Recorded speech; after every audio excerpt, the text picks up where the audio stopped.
Natures healing निसर्गोपचार या video series मधील आजच्या व्हिडिओमध्ये आपण या सुंदर प्राजक्ताच्या फुलाचे काय औषधी गुणधर्म आहेत याविषयी माहिती जाणून घेणार आहोत. तर याला नाईट फ्लॉवरिंग जास्मिन असं देखील म्हटलं जातं इंग्रजीमध्ये. तर याचा जर आपण विचार केला तर याचे पानं असतील, याच्या बिया असतील आणि याचे फुलं सगळ्याच औषधी गुणधर्म युक्त आहेत. तर याच विषयी सविस्तर माहिती आजच्या व्हिडिओमध्ये आपण जाणून घेणार आहोत. याच्यामध्ये अनेक प्रकारचे अँटीऑक्सिडंट्स असतात. अनेक प्रकारचे अँटीबॅक्टेरियल घटक याच्यामध्ये सापडत असतात आणि आपल्या शरीराची सूजन कमी करण्यासाठी म्हणजेच अँटी इन्फ्लामेटरी रोल देखील ह्या प्राजक्ताच्या झाडामध्ये, त्याच्या फुलामध्ये, त्याच्या पानामध्ये आपल्याला दिसत असतात. तर याचीच सविस्तर माहिती आजच्या व्हिडिओमध्ये आपण जाणून घेणार आहोत. चला तर आता जाणून घेऊयात याची ही माहिती. तर आपल्याला सांधेवात म्हणजेच जॉइंट पेन असेल, सांधेवात असेल, तर त्यावेळेस आपण ह्या पारिजाताचे जे काही बिया आहे त्याचं तेल बनवलं जातं. तर त्या तेल आणि त्यासोबत आपण खोबऱ्याचं तेल मिक्स करून लावलं तर आपल्याला सांधेवाताचा त्रास कमी होण्यास मदत होणार आहे.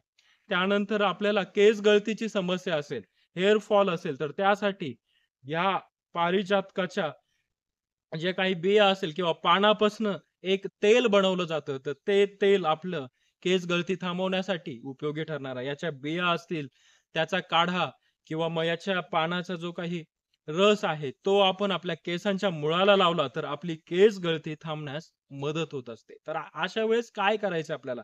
याच्या पानाचा लेप किंवा ह्या बियांचा लेप आपल्या केसांना एक 20 ते 30 मिनिटं लावून ठेवायचं आहे.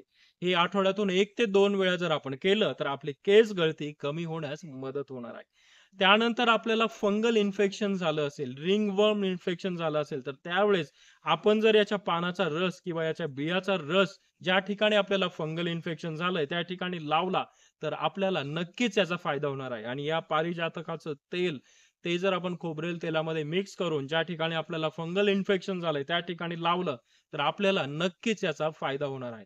लहान मुलांमध्ये किंवा वयस्कर लोकांमध्ये ताप येत असेल, तर याच्या पानाचा काढा त्यांना जर आपण पिऊ घातला, तर त्याने त्यांचा ताप कमी होण्यास मदत होणार आहे. बऱ्याच वयोवृद्ध लोक असतील, तर त्यांना कॉन्स्टिपेशनचा त्रास होत असतो, म्हणजेच पोट साफ होत नसतं. तर त्यावेळेस आपण याच्या ज्या पारिजातकाच्या बिया आहेत, त्याचा जर काढा त्यांना पिऊ घातला, तर त्यांना पोट साफ होण्यास मदत होत असते. त्वचेच्या विविध समस्या असेल, तर त्या त्वचेच्या समस्येवर सुद्धा या पारिजातकाचं तेल असेल, तर ते उपयोगी ठरतं. याच्या पानाचा जो काही लेप आहे, त्या ठिकाणी आपल्याला स्किन इन्फेक्शन झालंय, त्वचेचा जो काही संसर्ग असेल, तो दूर करण्यासाठी उपयोगी ठरत असते. याचा जो पानाचा चहा आहे, त्याचं जर आपण सेवन केलं, तर आपली रोगप्रतिकार शक्ती वाढण्यास मदत होत असते.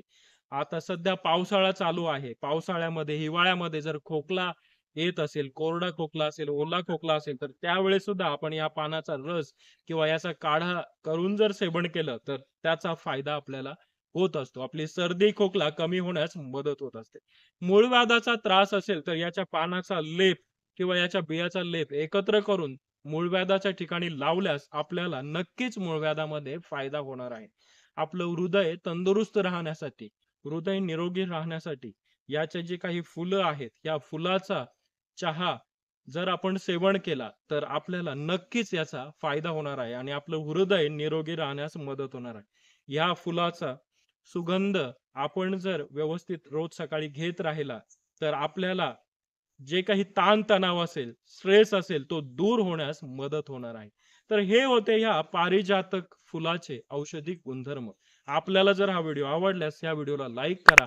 हा व्हिडिओ माहितीपूर्ण असल्यामुळे जास्तीत जास्त शेअर करा आणि आपण आणखी माझं YouTube चॅनल डॉक्टर अभिज क्लिनिकला सबस्क्राईब केलं नसेल, तर जरूर सबस्क्राईब करा.